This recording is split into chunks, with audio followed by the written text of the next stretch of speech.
और बिल आखिर डीजीआईएसआई की गिरफ्तारी और गिरफ्तारी के बाद कोर्ट मार्शल फौज में इतनी बड़ी तब्दीली, ये एक सवालिया निशान है उन लोगों के लिए जो ये कह रहे थे कि फौज में इतनी बड़ी कार्रवाई नहीं हो सकती। ये कार्रवाई किसके खिलाफ हो रही है, इसकी वजूहात क्या हैं? क्या पाकिस्तान तरीके इंसाफ का प्रेशर काम कर गया या फिर अवामी दबाव है? इस पे हम बात करने जा रहे हैं आज के प्रोग्राम में। दूसरी जानिब इमरान खान के बारे में ये कहा जा रहा था कि शायद कोई डील शील लें, कोई ढील शील दें, लेकिन इमरान खान ने जो आज के बयान दागे हैं उसके बाद तो ये लगता है कि बानी चेयरमैन पाकिस्तान तरीके इंसाफ इमरान खान का डील करने या लेने का कोई प्रोग्राम ही नहीं है। दूसरी जानिब पाकिस्तान तरीके इंसाफ डट गई है और काजी फायज ईसा साहब को अब हर हाल में घर जाना ही होगा, चाहे हुकूमत कुछ भी कर ले। काजी साहब को मजीद एक्सटेंशन नहीं लेने देंगे, ये ऐलान है पाकिस्तान तरीके इंसाफ का। नाज़रीन, प्रोग्राम का बाकायदा आगाज़ करते हैं। सबसे पहले शामिल करेंगे जनरल फैज़ हमीद के बारे में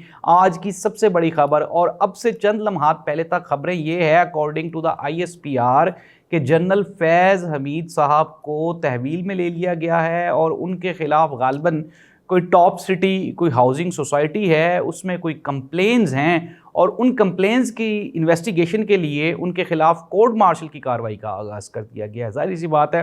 चीज़ें बज़ाहिर इतनी सिंपल है नहीं जितनी दिखाई दे रही हैं। पाकिस्तान तरीके इंसाफ की जानिब से इसको, ये जो गिरफ्तारी है, इसके ऊपर कोई एतराज़ नहीं आया, बल्कि पाकिस्तान तरीके इंसाफ ये कह रही है कि हम तो चाह रहे थे कि कोई बड़ी गिरफ्तारी हो और अगर फ़ौज में ये चीज़ें शुरू हो गई हैं तो ये बड़ी खुश आइन है। लेकिन नाज़रीन, मैं आपको थोड़ा सा इसका बैकग्राउंड बता दूं कि जनरल फैज़ हमीद साहब जो कि हमारी आर्मी में DGISI के ओहदे पे रहे, और इमरान खान साहब के बारे में कहा जाता था कि इनके इमरान खान साहब के साथ बहुत अच्छे तल्लुकात हैं और इमरान खान इनको ही अपकमिंग यानी कि next chief of army staff लगाना चाहते थे जनरल बाजवा के बाद। लेकिन फिर ये सारी की सारी जो इतलात थी ये दम तोड़ गई जब इमरान खान ने कहा जी कि मेरा तो ऐसा कोई प्रोग्राम ही नहीं था, मैं तो फैज़ हमीद साहब को बिल्कुल भी चीफ ऑफ आर्मी स्टाफ लगाना ही नहीं चाहता था। इवन के जनरल फैज़ हमीद ने भी इस बात की तस्दीक कर दी कि इमरान खान के साथ उनकी ऐसी कोई कमिटमेंट नहीं थी। लेकिन फिर दूसरी जानिब एक मौक़िफ़ और भी सामने आया और वो ये था कि पाकिस्तान मुस्लिम लीग नून और पीपल्स पार्टी को शायद ये डराया गया था ये बता के कि इमरान खान जनरल फैज़ हमीद को चीफ ऑफ आर्मी स्टाफ लगाएंगे और फिर उसके बाद मुल्क में एक सदारती निज़ाम आएगा और जनरल फैज़ हमीद इमरान खान को ताहयात सदर बनवाने में हेल्प करेंगे। लेकिन इमरान खान के इनकार के बाद फिर ये सारी की सारी जो कसौटी थी ये तो उलट गई और अब जनरल फैज़ हमीद साहब वो अरेस्ट हो गए हैं और तहवील में हैं आर्मी की, और उनके खिलाफ जो कोर्ट मार्शल की कार्रवाई है उसका आगाज़ कर दिया गया है। ISPR के मुताबिक उन्होंने कहा कि जो जनरल फैज़ हमीद साहब हैं वो मिसकंडक्ट का उनमें पाया गया है और ये अकॉर्डिंग टू जो आर्मी एक्ट है उसकी मिसकंडक्शन की वजह से उनके खिलाफ कोर्ट मार्शल की कार्रवाई का आगाज़ कर दिया गया। बज़ाहिर ये एक बहुत बड़ी गिरफ्तारी है, पाकिस्तान की तारीख में ये दूसरे DGISI हैं जिनके खिलाफ कोर्ट मार्शल की कार्रवाई की जा रही है। इससे पहले एक DGISI थे, उनके खिलाफ ये इल्ज़ाम था कि उन्होंने जो भारतीय एजेंसी है उनके साथ मिलके एक कोई किताब लिखी थी और उस सिलसिले में उनके खिलाफ कोर्ट मार्शल की कार्रवाई की गई थी। लेकिन अभी तक तो जनरल फैज़ हमीद साहब के ख़िलाफ़ एक हाउसिंग सोसाइटी यानी प्रॉपर्टी का केस है, लेकिन उनके बारे में हुकूमत को ये भी शकुक व शुबहात हैं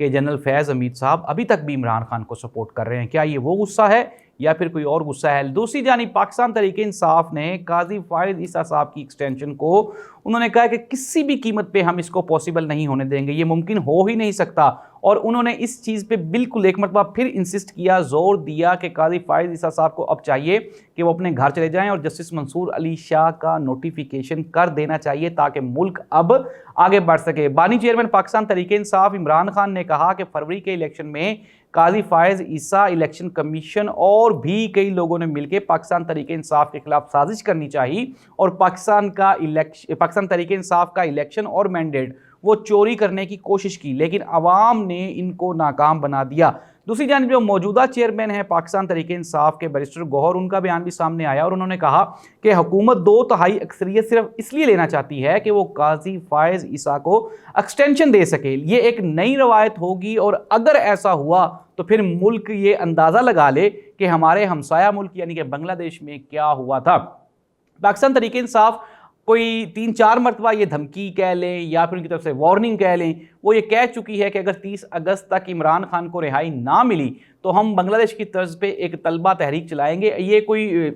इंफॉर्मेशन नहीं है पाकिस्तान तहरीक इंसाफ के सोर्सेज की जानिब से, लेकिन कुछ ज़राए ये बता रहे हैं कि पाकिस्तान में एक अजीब सी हलचल है और फिर ये जो DGISI की गिरफ्तारी, फिर उसके बाद पाकिस्तान तहरीक इंसाफ खुसूसन इमरान खान की तरफ से इतने शदीद बयानात का सामने आना, ये उस वक्त हुआ है जब ये बातें की जा रही थी कि इमरान खान और फौज में कोई डील हो रही है, एस्टेब्लिशमेंट में कोई डील हो रही है। लेकिन इमरान खान ने इस बात को यकसर रद्द करते हुए ये कहा कि किसी भी सूरत में मैं किसी किस्म की कोई डील नहीं लूँगा। इवन के गुज़श्ता दिनों इमरान खान ने यह भी कहा था कि मुझ समेत आसिफ अली जरदारी और नवाज शरीफ का नाम आप ECL में डालें, क्योंकि मुझे शक है कि अगर पाकिस्तान में इनकलाब आया तो सबसे पहले ये लोग मुल्क छोड़ के भाग जाएंगे और मैं नहीं चाहता कि इस मर्तबा ये मुल्क छोड़ के भागे। तो ये नाज़रीन पाकिस्तान की ताज़ा तरीन सूरत हाल। पाकिस्तान में इस्लामाबाद और रावलपिंडी में तेज़ी से तब्दीलियाँ रोनमा हो रही हैं और ये तब्दीलियाँ कोई गैर मामूली नहीं हैं, बल्कि ये वो तब्दीलियाँ हैं जो पाकिस्तान की तारीख़ में पहले कभी नहीं देखी गई। और कुछ लोग ये सवाल पूछते हैं कि क्या आया कि पाकिस्तान में हालात बदले हैं या बदल जाएंगे, तो उनकी तसल्ली के लिए, उनके जवाब के लिए ये जवाब है कि पाकिस्तान में तब्दीलियाँ बड़ी तेज़ी से रोनमा हो रही हैं और आने वाले चंद दिनों में आप देखेंगे कि पूरे का पूरा सेटअप आपको बदलता हुआ दिखाई देगा। अनडाउटेडली कुछ लोगों की तरफ से ये भी कहा जा रहा है कि जनरल फैज़ हमीद की गिरफ्तारी आम लोगों के लिए एक मैसेज है कि फ़ौज की जानिब से या फिर इस्टेब्लिशमेंट की जानिब से कि अगर हम अपने फ़ौजी भाई पे इतनी सख्ती कर सकते हैं तो फिर आम आवाम का क्या होगा। लेकिन दूसरी जानिब पाकिस्तान तहरीक इंसाफ ने इस मौक़िफ़ को अपनाया है कि अगर जिस तरह से पहले जुल्म किया गया, अगर इस तरह का कोई जुल्म मज़ीद रवा रखा गया तो उसके हालात अच्छे नहीं होंगे, बल्कि वो पाकिस्तान के लिए नुकसानदेह होगा। तो नाज़रीन प्रोग्राम का इख्तिताम इस बात पे करते हैं कि मैं आपको ख़बरें दे रहा हूँ इंतहाई ईमानदारी के साथ, और मैं आपको ये बता रहा हूँ वो लोग जो इस ख्वाब खरगोश में मसरूफ़ हैं कि पाकिस्तान में तब्दीली नहीं आ रही, उनकी इत्तला के लिए अर्ज़ है कि इस्लामाबाद और रावलपिंडी में बड़ी तेज़ी से तब्दीलियाँ रोनमा हो रही हैं और आखिरी ख़बरें आने तक इमरान खान को एक और ऑफ़र भी की गई है। वो ऑफ़र कुछ लेने देने की थी और शायद उसमें कोई रिलीफ़ के बारे में भी कहा गया, लेकिन इमरान खान ने एक मरतबा फिर इस ऑफ़र को ठुकरा दिया है। मसला ये है कि बातचीत के अलावा कोई और दूसरा हल तो है नहीं। लोग कहते हैं जी कि वो इमरान खान के साथ क्यों बात करेंगे, वो इसलिए इमरान खान के साथ बात करेंगे क्योंकि अवाम इमरान खान के पीछे खड़ी है। और हमने आपको गुज़श्ता प्रोग्राम में बताया था कि 8 फरवरी के इलेक्शन के बाद जो इस्टेब्लिशमेंट है वो इस बात पे मजबूर हो चुकी है कि इमरान खान से बात किए बगैर इस मुल्क में पॉलिटिकल स्टेबिलिटी का आना मुमकिन नहीं है। और अगर पॉलिटिकल स्टेबिलिटी नहीं होगी तो जाहिर सी बात है इकनॉमिकल स्टेबिलिटी वो दूरस्त है और इस तरह से अवाम का नुकसान वो जारी और सारी रहेगा। अल्लाह इस मुल्क का हामी नासिर हो। पॉलिटिकल स्टेबिलिटी इंतहाई ज़रूरी है। अल्लाह हाफ़िज़।